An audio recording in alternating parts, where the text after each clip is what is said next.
ಭೈರತಿ ಬಸವರಾಜ್ ಎಲ್ಲಿ ಅನ್ನುವಂಥದ್ದು. ಭೈರತಿ ಬಸವರಾಜ್ ಅವರನ್ನ ಈಗಾಗಲೇ ಅಧಿಕಾರಿಗಳು ಹುಡುಕಾಟ ಮಾಡ್ತಾನೆ ಇದ್ದಾರೆ. ಆದ್ರೂ ಕೂಡ ಭೈರತಿ ಬಸವರಾಜ್ ಸಿಗ್ತಾ ಇಲ್ಲ. ಹಾಗಾದ್ರೆ ಬಿಜೆಪಿ ಶಾಸಕ ಭೈರತಿ ಬಸವರಾಜ್ ಎಲ್ಲಿ ಅನ್ನೋದ್ರ ಬಗ್ಗೆ ಮಾಹಿತಿಯನ್ನ ಕೊಡ್ತಾ ಹೋಗ್ತೀವಿ. ಈಗಾಗಲೇ ನಿಮ್ಗೆ ಗೊತ್ತಿದೆ, ರೌಡಿ ಶೀಟರ್ ಕೊಲೆ ಪ್ರಕರಣದ ಆರೋಪಿ ಆಗಿರುವಂತಹ ಬಿಜೆಪಿ ಶಾಸಕ ಈಗಾಗಲೇ ಗಾಯಬ ಆಗಿದ್ದಾರೆ.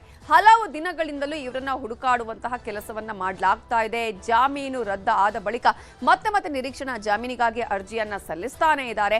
ಇಂತಹ ಸಂದರ್ಭದಲ್ಲಿ ಜಾಮೀನು ರದ್ದಾಗುತ್ತಲೇ ತಲೆಮರೆಸಿಕೊಂಡಿರುವಂತಹ ಬಿಜೆಪಿ ಶಾಸಕ ಭೈರತಿ ಬಸವರಾಜ್ ಎಲ್ಲಿ ಅನ್ನುವಂತಹ ಪ್ರಶ್ನೆ ಈಗ ಏನು ಸಿಐಡಿ ಅಧಿಕಾರಿಗಳಿಗೂ ಕೂಡ ಇದೆ. ಕಾರಣ, ಈಗಾಗಲೇ ಅವರನ್ನ ಹಲವು ತಂಡಗಳಾಗಿ ಹುಡುಕಾಟ ಮಾಡಲಾಗ್ತಾ ಇದೆ. ಅಧಿಕಾರಿಗಳು ಬೇರೆ ಬೇರೆ ತಂಡಗಳನ್ನ ರಚನೆ ಮಾಡಿದ್ದಾರೆ. ಆದ್ರೂ ಕೂಡ ಈಗಾಗಲೇ ಸಿಗ್ತಾ ಇಲ್ಲ ಭೈರತಿ ಬಸವರಾಜ್. ಕೆಆರ್ ಪುರಂ ಬಿಜೆಪಿ ಶಾಸಕ ಭೈರತಿ ಬಸವರಾಜ್ಗೆ ಬಂಧನ ಸನ್ನಿಹಿತ ಅನ್ನೋದು ಅವರಿಗೂ ಕೂಡ ಗೊತ್ತಿದೆ.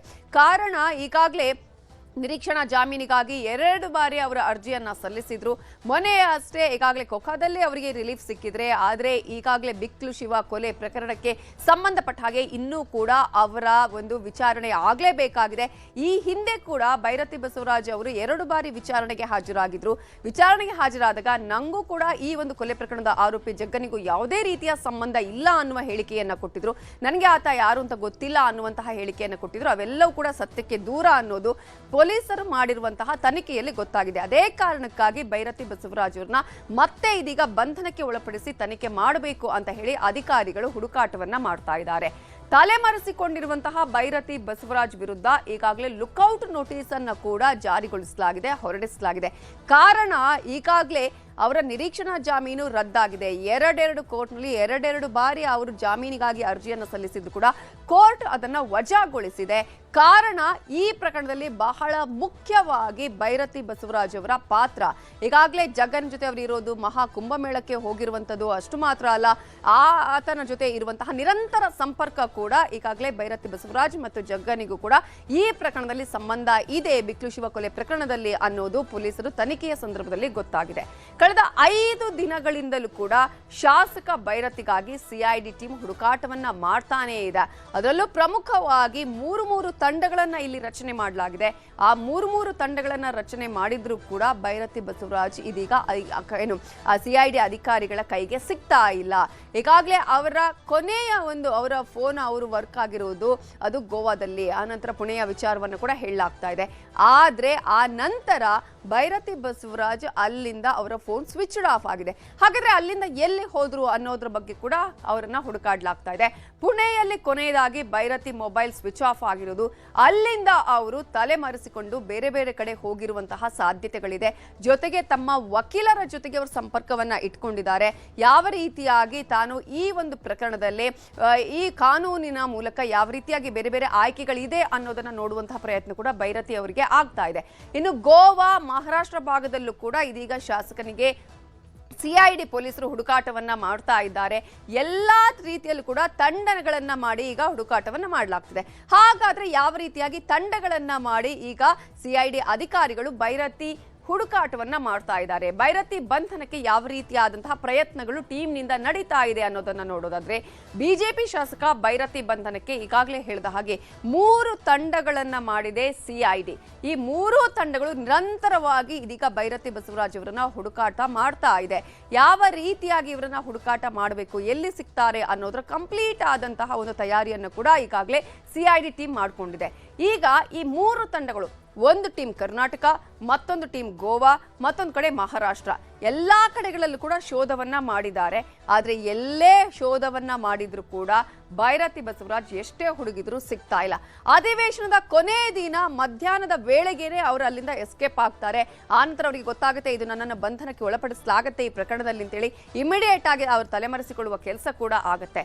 ಇನ್ನು ಭೈರತಿ ಆಪ್ತರು, ಸ್ನೇಹಿತರು, ಕುಟುಂಬಸ್ಥರ ಮನೆಗಳಲ್ಲಿ ಕೂಡ ಈಗಾಗಲೇ ಸಿಐಡಿ ಟೀಮ್ ಶೋಧವನ್ನ ಕೂಡ ಮಾಡಿದೆ. ಅಲ್ಲೂ ಕೂಡ ಎಲ್ಲೂ ಸಿಗ್ತಾ ಇಲ್ಲ.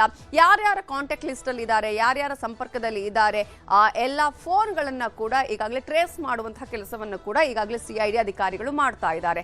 ಇನ್ನು ಭೈರತಿ ಕುಟುಂಬಸ್ಥರು, ಆಪ್ತರ ಫೋನ್ ಕಾಲ್ಗಳ ಮೇಲೂ ಕೂಡ ಸಿಐಡಿ ಅಧಿಕಾರಿಗಳು ತೀವ್ರ ನಿಗಾವನ್ನ ಇಟ್ಟಿದ್ದಾರೆ. ಯಾರಿಗಾದ್ರೂ ಕಾಂಟ್ಯಾಕ್ಟ್ ಮಾಡಲೇಬೇಕು. ಈಗಾಗಲೇ ನಿರೀಕ್ಷಣಾ ಜಾಮೀನು ವಿಚಾರದಲ್ಲೂ ಕೂಡ ಅವರು ವಕೀಲರನ್ನ ಸಂಪರ್ಕ ಮಾಡ್ತಾರೆ. ಹೀಗಾಗಿ ಎಲ್ಲಾ ರೀತಿಯಾದಂತಹ ಮಾಹಿತಿಯನ್ನ ಪೊಲೀಸರು ಕಲೆ ಹಾಕ್ತಿದ್ದಾರೆ. ಭೈರತಿ ಮುಂದೆ ಸದ್ಯಕ್ಕಿರೋದು ಒಂದೇ ಒಂದು ಅವಕಾಶ ಅಂತ ಹೇಳಿದ್ರೆ ಅದು ಪೊಲೀಸರ ಮುಂದೆ ಅವರು ಶರಣಾಗತಿ ಆಗೋದು. ಪೊಲೀಸರಿಗೆ ಶರಣಾಗತಿ ಆಗೋದೊಂದೇ ಈಗ ಭೈರತಿ ಮುಂದೆ ಇರುವಂತಹ ಅವಕಾಶ. ಕಾರಣ ಕೋರ್ಟ್ ಕೂಡ ಈಗಾಗಲೇ 2 ಬಾರಿ ಅವರ ಜಾಮೀನು ಅರ್ಜಿಯನ್ನ ರಿಜೆಕ್ಟ್ ಮಾಡಿದೆ. ಹಾಗಾದ್ರೆ ಮುಂದಿರುವ ಅವಕಾಶ ಏನು ಅನ್ನೋದನ್ನ ನೋಡೋದಾದ್ರೆ ಒಂದ್ ಕಡೆ ಭೈರತಿಗೆ ಬಲೆಯನ್ನ ಈಗಾಗಲೇ ಟೀಮ್ನವರು ಬೀಸ್ತಾ ಇದ್ದಾರೆ. ಮತ್ತೊಂದ್ ಕಡೆ ಜಾಮೀನಿಗೆ ಮೊರೆ ಹೋಗಿದ್ದಾರೆ ಭೈರತಿ ಬಸವರಾಜ್ ಅವರು. ಭೈರತಿ ಬಸವರಾಜ್ ಬಂಧನಕ್ಕೆ ಈಗಾಗಲೇ 3 ತಂಡಗಳನ್ನ ರಚನೆ ಮಾಡಿ ಹುಡುಕಾಟವನ್ನ ಮಾಡಲಾಗ್ತಾ ಇದ್ರೆ, ಮತ್ತೊಂದು ಕಡೆ ತೆರೆಮರೆಯಲ್ಲೇ ತಾವು ಎಲ್ಲಿದ್ದೀನಿ ಅಲ್ಲಿಂದಲೇ ಕಾನೂನಿನ ಮೊರೆ ಹೋಗ್ತಾ ಇದ್ದಾರೆ ಭೈರತಿ ಬಸವರಾಜ್. ಸುಳಿವನ್ನ ನೀಡದೆ ಈಗ ಶಾಸಕ ಭೈರತಿ ಬಸವರಾಜ್ ಅವರು ತೆರೆಮರೆಯಲ್ಲೇ ನಿರೀಕ್ಷಣಾ ಜಾಮೀನಿಗಾಗಿ ಮತ್ತೆ ಅರ್ಜಿಯನ್ನ ಸಲ್ಲಿಸ್ತಾನೆ ಇದ್ದಾರೆ. ಒಂದ್ ಕಡೆ ಜಾಮೀನು ವಜಾ ಮಾಡಿದ್ದಂತಹ ಜನಪ್ರತಿನಿಧಿಗಳ ಕೋರ್ಟ್, ಅದನ್ನ ಕೂಡ ನಾವಿಲ್ಲಿ ಗಮನಿಸಬೇಕಾಗುತ್ತೆ. ಮೊನ್ನೆ ಕೂಡ ಕೋರ್ಟ್ಗೆ ಅರ್ಜಿ ಹಾಕೊಂಡ್ರು, ಅಲ್ಲಿ ನಿರೀಕ್ಷಣಾ ಜಾಮೀನು ಅರ್ಜಿ ವಜಾ ಆಯ್ತು. ನಂತರ ಮತ್ತೆ ಜನಪ್ರತಿನಿಧಿಗಳ ಕೋರ್ಟ್ಗೆ ಅರ್ಜಿಯನ್ನ ಹಾಕಿದ್ರು, ಅದು ಕೂಡ ವಜಾ ಆಗಿದೆ. ಆ ವಜಾಗೊಂಡ ಬೆನ್ನಲ್ಲೇ ಇದೀಗ ಮತ್ತಷ್ಟು ಆತಂಕ ಅವರಿಗೆ ಎದುರಾಗಿರುವುದು, ಬಂಧನದ ಭೀತಿ ಎದುರಾಗಿದೆ.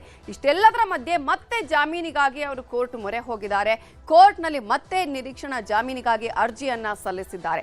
ಭೈರತಿ ಜಾಮೀನು ಅರ್ಜಿಗೆ ಈಗಾಗಲೇ ತಕರಾರು ಸಲ್ಲಿಸೋದಕ್ಕೂ ಕೂಡ ಈಗ ಪೊಲೀಸರು ತಯಾರಿಯನ್ನ ಮಾಡಿಕೊಂಡಿದ್ದಾರೆ. ಕೋರ್ಟ್ ಕೂಡ ಅವಕಾಶವನ್ನ ಕೊಟ್ಟಿದೆ, ಆಕ್ಷೇಪಣೆಯನ್ನ ನೀವು ಸಲ್ಲಿಸಬಹುದು ಅಂತ ಹೇಳಿ. ಹಾಗಾಗಿ ಈಗಾಗಲೇ ಸಿಐಡಿ ಅಧಿಕಾರಿಗಳು ಭೈರತಿ ಜಾಮೀನು ಅರ್ಜಿಗೆ ತಕರಾರು ಸಲ್ಲಿಸೋದಕ್ಕೆ ತಯಾರಿಯನ್ನ ಮಾಡಿಕೊಂಡ್ರೆ, ಮತ್ತೊಂದು ಕಡೆ ಈ ಒಂದು ಜಾಮೀನು ಅರ್ಜಿಯ ವಿಚಾರಣೆ ಡಿಸೆಂಬರ್ 26ಕ್ಕೆ ಅಂತ ಹೇಳಿದ್ರೆ ಶುಕ್ರವಾರ ವಿಚಾರಣೆಗೆ ಬರುತ್ತೆ. ಅದಕ್ಕೆ ಬೇಕಾದಂತಹ ಎಲ್ಲ ತಯಾರಿಯನ್ನ, ವಾದಕ್ಕೆ ಬೇಕಾದ ಸಿದ್ಧತೆಯನ್ನ ಭೈರತಿ ಬಸವರಾಜ್ ಪರ ವಕೀಲರು ಈಗಾಗಲೇ ಮಾಡ್ಕೊಳ್ತಾ ಇದ್ದಾರೆ. ಇನ್ನು ಕೋಕಾ ಕಾಯ್ದೆಯ ರದ್ದು ಪ್ರಶ್ನಿಸಿ ಸುಪ್ರೀಂ ಕೋರ್ಟ್ಗೆ ಹೋಗೋದಿಕ್ಕೂ ಕೂಡ ಅಧಿಕಾರಿಗಳು ತಯಾರಿಯನ್ನ ಮಾಡ್ಕೊಂಡಿದ್ದಾರೆ. ಈ ವಿಚಾರದಲ್ಲೇ ಭೈರತಿ ಬಸವರಾಜು ಅವರಿಗೆ ರಿಲೀಫ್ ಸಿಕ್ಕಿರುವಂತದ್ದು. ಆದರೆ ಬಿಕ್ಲು ಶಿವ ಕೊಲೆ ಪ್ರಕರಣದಲ್ಲಿ ಅವರಿಗೆ ರಿಲೀಫ್ ಸಿಕ್ಕಿರಲಿಲ್ಲ. ಹಾಗಾಗಿ ಇದನ್ನ ಪ್ರಶ್ನಿಸಿ ಸುಪ್ರೀಂ ಕೋರ್ಟ್ಗೆ ಹೋಗೋದಿಕ್ಕೂ ಕೂಡ ಅಧಿಕಾರಿಗಳು ತಯಾರಿಯನ್ನ ಮಾಡ್ಕೊಂಡಿದ್ದಾರೆ. ಜಾಮೀನು ಸಿಗುವವರೆಗೂ ಅಜ್ಞಾತ ಸ್ಥಳದಲ್ಲೇ ಇರೋದಿಕ್ಕೆ ಈಗ ಭೈರತಿ ಬಸವರಾಜ್ ನಿರ್ಧಾರ ಮಾಡಿದ್ದಾರೆ. ಅಲ್ಲೇ ಲಾಕ್ ಆಗಿದ್ದಾರೆ. ಹಾಗಾಗಿ ಒಂದ್ ಕಡೆ ಸುಪ್ರೀಂಗೆ ಹೋಗೋದಕ್ಕೆ ಪೊಲೀಸರಿಗೆ ಸರ್ಕಾರದ ಅನುಮತಿ ಕೂಡ ಬೇಕು, ಅದನ್ನು ಕೂಡ ಪಡ್ಕೊಳ್ಬೇಕಾಗತ್ತೆ. ಮತ್ತೊಂದ್ ಕಡೆ ಭೈರತಿ ಬಸವರಾಜ್ ಸೇರಿದಂತೆ ಎಲ್ಲಾ ಆರೋಪಿಗಳಿಗೂ ಮತ್ತಷ್ಟು ಸಂಕಷ್ಟ ಅಂತೂ ಉಂಟಾಗ್ತಾನೆ ಇದೆ. ಕಾರಣ ಇನ್ನೂ ಕೂಡ ಅವರು ಪೊಲೀಸರಿಗೆ ಸಿಕ್ಕಿಲ್ಲ, ಬಂಧನವನ್ನ ಎದುರಿಸಬೇಕಾದಂತಹ ಪರಿಸ್ಥಿತಿ ನಿರ್ಮಾಣ ಆಗಿದೆ ಅನ್ನೋದನ್ನ ನಾವು ಗಮನಿಸಬೇಕು. ಹಾಗಾದ್ರೆ ಭೈರತಿ ಬಸವರಾಜ್ ಈ ಒಂದು ಪ್ರಕರಣಕ್ಕೆ ಸಂಬಂಧಪಟ್ಟ ಹಾಗೆ ಯಾವ ರೀತಿಯಾದಂತಹ ಬೆಳವಣಿಗೆಗಳು ನಡೀತಾ ಇದೆ, ಇದಕ್ಕೆ ಗೃಹ ಸಚಿವರಾಗಿರುವ ಪರಮೇಶ್ವರ್ ಏನ್ ಹೇಳಿದ್ದಾರೆ ನೋಡೋಣ. ಕಾನೂನು ಪ್ರಕಾರ ಏನ್ ಕ್ರಮ ತಗೊಳ್ಬೇಕೋ ಪೊಲೀಸ್ ಇಲಾಖೆ ಸಿಐಡಿ ಅವರು ತಗೊಳ್ತಾ ಇದ್ದಾರೆ. ಅವರಿಗೆ ನಾವು ಏನು ಹೀಗೆ ಮಾಡಿ ಅಂತ ಹೇಳಕ್ ಬರೋದಿಲ್ಲ. ಅವರು ಕಾನೂನು ಪ್ರಕಾರ ಏನ್ ಮಾಡಬೇಕೋ ಅದನ್ನ ಮಾಡ್ತಾ ಇದ್ದಾರೆ. ಸೊ ಕಾನೂನಿನ ಮುಂದೆ ಎಲ್ಲರೂ ಕೂಡ ಒಂದೇ, ಕಾನೂನಿಗೆ ಎಲ್ಲರೂ ಕೂಡ ತಲೆ ಬಾಗ್ಲೇಬೇಕಾಗತ್ತೆ. ಈ ಹಿನ್ನೆಲೆಯಲ್ಲಿ ಭೈರತಿ ಬಸವರಾಜ್ ಅವರು ಶರಣಾಗತಿ ಆಗ್ತಾರಾ ಅಥವಾ ಮತ್ತೆ ನಿರೀಕ್ಷಣಾ ಜಾಮೀನನ್ನ ಪಡೆದುಕೊಳ್ತಾರಾ ಅನ್ನೋದನ್ನ ಕಾದು ನೋಡೋಣ. ಇದು ಇವತ್ತಿನ